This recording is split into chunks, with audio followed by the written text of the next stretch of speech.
Chosen one, I need you to do something for me right now. Close everything else. Turn off the distractions. Because what I'm about to reveal to you is not casual content you can listen to while doing something else. This requires your complete attention, your total presence, because I discovered something about you that left me speechless. Something that explains why you've been attacked so intensely, why certain people have betrayed you for no apparent reason, why life has been so inexplicably difficult for you compared to others, and why, despite all of that, something inside you absolutely refuses to give up. You carry something, a gift, but not just any gift. A gift so rare, so powerful, so absolutely unique that it has a value I can't even express in human terms. We're talking about trillions, not millions, not billions, trillions. And here's what left me frozen while preparing this message. The devil knows. He has known about your gift since before you were born, and he has been trying to buy it your entire life. Subscribe to this channel right now and turn on all notifications, because what I'm going to reveal about this forbidden gift, why it has incalculable value, and the specific offers the enemy has been making you without you realizing, will permanently change how you understand every temptation, every shortcut, and every suspiciously convenient offer that has appeared in your path. Stay until the end, because I'm going to show you exactly what your gift is, why the devil cannot steal it and can only try to buy it, and how you've been rejecting his offers without even knowing you were in a negotiation. Write 777 in the comments if you felt that something inside you is worth more than what the world has offered you so far. Let me take you to a place that few understand. There is a spiritual economy that operates parallel to the physical economy. In this economy, gifts of the soul have assigned values, not arbitrary values. Values based on rarity, on potential impact, on capacity for transformation. Most people never think about this. They live their lives without realizing they carry internal treasures that surpass any material wealth. But spiritual entities know this perfectly, especially those that operate in darkness. They can see what humans cannot see. They can perceive the value of a soul. They can measure the potential of a gift. And when they detect something extraordinarily valuable, they activate specific protocols to acquire it. You activated one of those protocols, not recently, since you arrived in this world, because what you carry inside you is something the kingdom of darkness has been desperately seeking, not to destroy it. That would be easy to understand. To buy it, to acquire it, to have you voluntarily surrender it in exchange for something that seems valuable but isn't. This is important for you to understand. The enemy of your soul operates under rules he cannot violate. One of those rules is free will. He cannot take what is yours without your consent. He cannot steal your gift. He cannot snatch it from you by force. He can only do one thing: offer you something in exchange. Convince you to surrender it voluntarily. Make the exchange seem favorable to you when in reality you're losing infinitely more than you gain. This has been happening in your life, more than you imagine. Every time you've been offered a shortcut that compromised your integrity, it was a purchase offer. Every time an opportunity appeared that required you to betray your values, it was a purchase offer. Every time the easy path presented itself, just when the right path became difficult, it was a purchase offer. The devil has been negotiating with you, and you, without knowing it, have been rejecting his offers, one after another, year after year, and that has him absolutely frustrated, because your gift remains intact. It remains in your possession. It keeps growing in value, while he still cannot acquire it. Now let me explain exactly what this gift is that you carry. It's not something you learned. It's not a skill you developed. It's something that came integrated into your soul from the moment of your creation. Your forbidden gift is the ability to remain pure in corrupt environments. Let me explain why this is worth trillions. In the spiritual world, purity is the most valuable currency that exists. I'm not talking about perfection. I'm not talking about never making mistakes. I'm talking about something much deeper. I'm talking about that part of you that, no matter what you've been through, no matter the mistakes you've made, no matter the falls you've had, remains fundamentally intact. That part that refuses to become completely corrupted. That part that, after every stumble, seeks to rise. That part that feels discomfort when in dark environments because it simply doesn't belong there. This is extraordinarily rare. Most people, when repeatedly exposed to darkness, eventually adapt to it. They become part of it. They stop feeling the discomfort. They normalize what should be unacceptable. But not you. You have been exposed to things that should have corrupted you. You have passed through environments that should have transformed you into something dark. You have faced temptations that should have eroded your essence, and something inside you simply refused. This is your forbidden gift. It's forbidden because the world system doesn't want it to exist.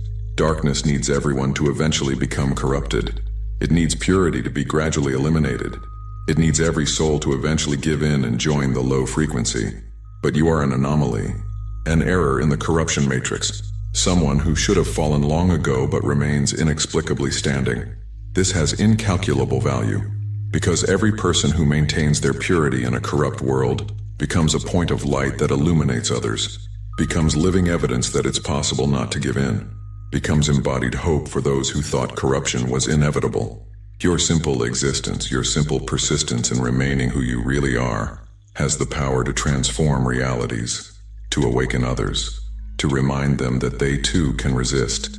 This is what's worth trillions, not because of what you can do, because of what you are, because of what you represent, because of the possibility you demonstrate with every day you refuse to become what the world wants you to be. Now let me show you the specific offers the enemy has been making you, because when you understand his tactics, you can recognize them more easily in the future. The first offer is called the immediate relief offer. This offer appears when you're at your lowest point, when the pain is intense, when the pressure is unbearable, when you feel you can't take another day. At that exact moment, an exit appears. But that exit has a price. It requires you to compromise something of your essence, to accept something that goes against your values, to take a shortcut that moves you away from who you really are. The offer says, I can take away this pain right now. You just need to do this. And what you need to do always involves surrendering a part of your gift, your integrity, your authenticity, your purity. Think about the times this has happened in your life. Moments of desperation where a solution appeared that seemed too good, an opportunity that would solve everything, a person offering exactly what you needed, but something didn't feel right. Something inside you doubted even though your logical mind couldn't find reasons to doubt. And eventually, that offer revealed its true nature. It turned out to be something different from what it promised. It had hidden costs. It would have required sacrifices that weren't worth it. Those moments were purchase offers, and your instinctive rejection was your gift protecting you. The second offer is called the belonging offer. This one is particularly effective with chosen ones, because chosen ones frequently feel alone, misunderstood, like they don't belong anywhere. And that loneliness hurts. That feeling of being different, of not fitting in, of being perpetually on the outside looking in, is exhausting. Then the offer appears, a group that accepts you, people who seem to understand you, a place where you could finally belong. But to belong, you need to adapt. You need to change certain things about yourself. You need to abandon certain values that make you different. You need to dim certain parts of your light so you don't make others uncomfortable. This is a purchase offer disguised as community. The entry price is a portion of your authenticity. And once you start paying, the debt only grows. Think about the times you've been asked to be less yourself to be accepted, to hide your light so you don't stand out, to silence your truth so you don't make others uncomfortable, to abandon your path to follow that of others. Those were purchase offers. And here's what's beautiful. You rejected them. Maybe not consciously. Maybe you didn't know you were in a spiritual negotiation. But something inside you simply couldn't do it. Something inside you preferred the loneliness of being authentic to the false company of being someone you're not. That something is your gift operating, protecting you, keeping you whole even when you yourself didn't understand why you couldn't just give in like everyone else. The third offer is called the recognition offer. This one is especially tempting for chosen ones who have been ignored, belittled, or made invisible. After years of not being seen for who you really are, after having your value constantly questioned, after giving so much and receiving so little recognition, someone or something appears that finally sees your greatness, that finally recognizes your value, that finally offers you the recognition you've deserved your whole life. But there's a condition. To receive that recognition, you need to use it in a certain way. You need to direct your gift toward purposes that aren't really yours. You need to shine, but under terms that someone else establishes. This is the most subtle offer, because it doesn't seem bad. It seems like finally receiving what you deserve. But the price is your autonomy, your freedom to use your gift as your soul knows it should be used. For those who want to go deeper into how to protect their gift from these offers, there's exclusive material in the description and pinned comment that costs less than a pizza and comes with a complete audiobook plus a 5-minute meditation guide as a bonus. Now let me explain why the devil cannot simply steal your gift, because this is the part that changes everything. Free will is a universal law that not even the enemy can violate. It was established from the beginning of creation, and although he hates this law with every fiber of his fallen being, he cannot evade it. Your gift was given to you. It's yours. It belongs to you by divine right, and only you can decide what to do with it. No one can take it from you without your consent. No one can snatch it against your will. No one can force you to surrender it. That's why the enemy is limited to persuasion tactics, to offers, to temptations, to making the exchange seem favorable. But the final decision is always, always, always yours. And this infuriates him, because he has been throwing his best offers at you for years. He has used moments of weakness. He has taken advantage of seasons of desperation. He has employed people who seem trustworthy.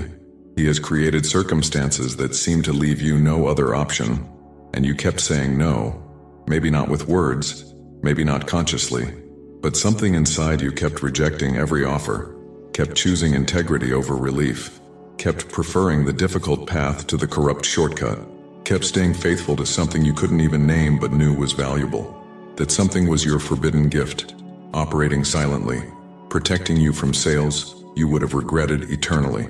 Now let me give you the evidence that this has been happening in your life. First evidence, you have experienced suspiciously timely offers. Think about moments in your life where just when you were most desperate, a solution appeared that seemed too good, an opportunity that would solve everything, a person offering exactly what you needed, but something didn't feel right. Something inside you doubted even though your logical mind couldn't find reasons to doubt. And eventually, that offer revealed its true nature. It turned out to be something different from what it promised. It had hidden costs. It would have required sacrifices that weren't worth it. Those moments were purchase offers, and your instinctive rejection was your gift protecting you. Second evidence, the wrong people have been attracted to you. Not attracted in the good sense, attracted in the sense of wanting something from you, of wanting to extract something, of wanting to associate with you not for who you are but for what you carry. You've noticed that certain people seem to want to be near you for no apparent reason. They seek you out, they flatter you, they try to earn your trust, and eventually they reveal intentions that aren't pure. This happens because your gift emits a frequency, and that frequency attracts both those who want to learn from you and those who want to take advantage of you. The enemy sends people to make his purchase offers, to convince you to give up what he cannot take, and you've had to learn to discern between genuine admiration and disguised manipulation. Third evidence, you have felt inexplicable protection in critical moments. Situations where logically you should have made the wrong decision, where all the pressure pushed you toward the wrong path, where you had no strength of your own to resist, but something intervened. Something stopped you. Something changed the circumstances just in time. Something gave you clarity at the exact moment you needed it. This protection is not coincidence. It's response to the value of what you carry. Because heaven actively protects those who carry high-value gifts. Not so the gift is preserved unused, but so the right moment for its complete manifestation arrives. Fourth evidence, you have experienced scarcity in areas where others have abundance. This may seem like a contradiction. If you carry something so valuable, why have you had so many lacks? But here's the spiritual truth. Scarcity has been protection, because premature abundance would have been used as another purchase offer. If you had received everything you wanted before you were ready, you would have been more vulnerable to offers that seemed to complete what you lacked. Scarcity kept you hungry for the right things. It prevented you from settling for cheap substitutes. It forced you to seek something real instead of accepting imitations. Scarcity was a form of protection for your gift. Uncomfortable, yes. Painful, absolutely. But effective in keeping you out of reach of offers that would have cost much more than they were worth. Fifth evidence, you feel something big is about to manifest. There's an anticipation inside you that you can't fully explain. A sensation that everything you've been through has been building towards something. That the rejections of the enemy's offers weren't in vain. That your preserved gift is about to find its purpose. This sensation is spiritual perception. Your soul knows what your mind cannot yet fully comprehend. Something is changing. Something is aligning. Something is preparing to manifest. And everything is connected to the gift you've protected without knowing you were protecting it. Now let me tell you what happens when the devil fails to buy a gift. Because this is what's happening in your case. After years of rejected offers, something changes in the enemy's strategy. Not because he gives up, he doesn't give up, but because he recognizes that certain souls aren't going to sell, no matter what he offers, no matter how attractive he makes the exchange, no matter how desperate the situation is. Some souls simply aren't for sale, and you are one of them. When this reality is confirmed in spiritual records, when it's documented that a soul has consistently rejected every purchase offer, something different activates. The focus shifts from acquisition to containment. If they can't buy you, at least they'll try to limit you. If they can't acquire your gift, at least they'll try to prevent you from using it. If they can't have you on their side, at least they'll try to neutralize you. This is the phase you've been in. Attacks designed not to make you sell, but to keep you so busy surviving that you can't manifest what you carry. Constant problems that drain your energy. Distractions that consume your attention. Situations that keep you in survival mode instead of purpose mode. But here's what the enemy didn't calculate. That the same resistance that made you reject his offers also makes you impossible to contain permanently. That the same gift you protected now protects you. That the purity you preserved in times of corruption now becomes power that cannot be limited. You're entering a new phase. The phase where your gift stops being just something you protect and becomes something you actively use. And the enemy knows it.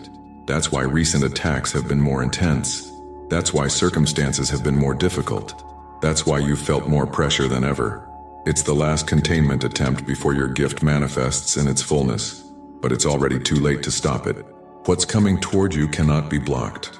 The rejections you made, the offers you declined, the exchanges you refused to make, all of that accumulated something, spiritual credit. And that credit is about to become tangible manifestation. Let me explain how this works. In the spiritual economy, every time you reject a corrupt offer, something is deposited in your account. It's not money. It's something more valuable. It's authority. It's influence.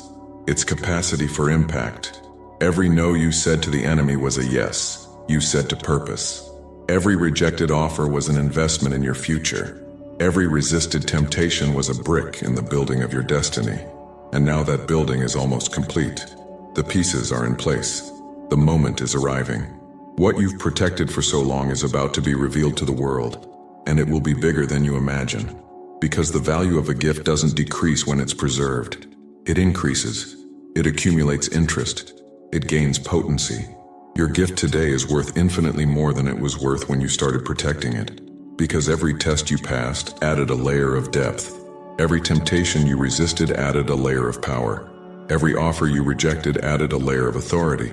What you're going to manifest is not just the original gift. It's the original gift plus everything you've invested in it through years of protection. Now let me give you the final instruction. What you need to do with this revelation. First, you need to recognize what you've been doing. You haven't just been surviving. You've been protecting something invaluable. Every day you didn't give in was a victory. Every moment you maintained your integrity was a triumph. Every instant you chose the difficult path over the corrupt shortcut was an investment in your destiny. Stop seeing your story as a series of meaningless struggles. Start seeing it as the successful protection of a treasure worth trillions. Second, you need to prepare for manifestation. What you've protected is ready to be used. But using it requires intention, requires consciousness, requires you to stop just protecting and start projecting. Your gift of remaining pure in corrupt environments isn't just for you. It's to illuminate others. It's to demonstrate that it's possible. It's to give hope to those who believe corruption is inevitable. Start looking for opportunities to be light where there is darkness. Not in a forced way, in a natural way. Simply being who you are in places where who you are is exactly what's needed. Third, you need to be alert to the final offers, because they will come. When the enemy feels he's losing, he makes final offers. Offers more attractive than all the previous ones. Offers designed to make you question if it was really worth rejecting everything before. Don't give in now. Not after everything you've protected. Not when you're so close to complete manifestation. The next offers will be the most seductive of your life. but they'll also be the last. Resist them, and you will have crossed a threshold that can no longer be reversed. Now let me share with you what was recorded about your case. When a soul consistently rejects the enemy's offers, that is documented. A special note is added to that person's spiritual file. Your note says something you need to hear. It says, "This soul has demonstrated incorruptibility under extreme conditions." Incorruptibility, not perfection, not absence of mistakes. Incorruptibility, the ability to remain fundamentally intact regardless of circumstances. This classification changes how you're treated by heaven, changes what kind of assignments you receive, changes what level of trust is placed in you, changes how big the doors are that open. Because heaven seeks people it can trust with important treasures. People who aren't going to sell what's entrusted to them when the right offer appears. People who have demonstrated, through years of testing, that their loyalty is not for sale. You are one of those people, and the assignments coming toward you will reflect that level of trust. Finally, you need to understand the message that was recorded specifically for you, not a generic message, a message for your specific situation. It says this: "To you who have protected what was given to you, you have done something few achieve. You kept your essence intact in a world designed to corrupt it. You rejected offers others would have accepted without thinking. You chose temporary pain over permanent corruption.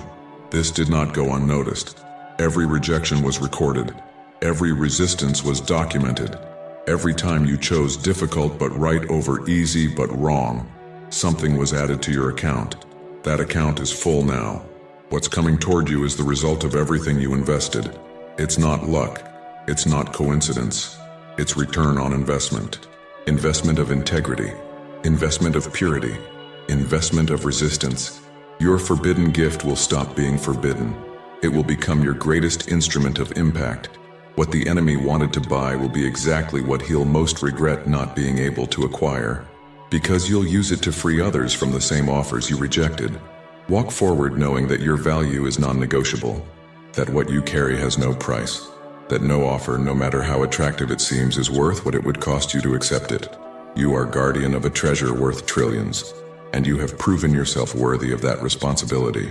If this revelation awakened something deep in your soul, if you recognize that you've been protecting a gift that has no price, and if you confirm your commitment to never sell it no matter what they offer, write 777 in the comments to seal this declaration in the spiritual realm. For those who want to go deeper into how to activate and consciously manifest this forbidden gift, there's exclusive material in the description and pinned comment that costs less than a pizza and comes with a complete audiobook plus a 5-minute meditation guide as a bonus. Subscribe to this channel and turn on all notifications to receive more revelations about your true identity and the incalculable value of what you carry. Share this video with someone who has also been rejecting offers without knowing the value of what they were protecting. And before you leave, click on the video appearing on your screen right now to discover exactly how your classification of incorruptibility activates the specific assignments heaven is preparing for your next season. Together, we are stronger.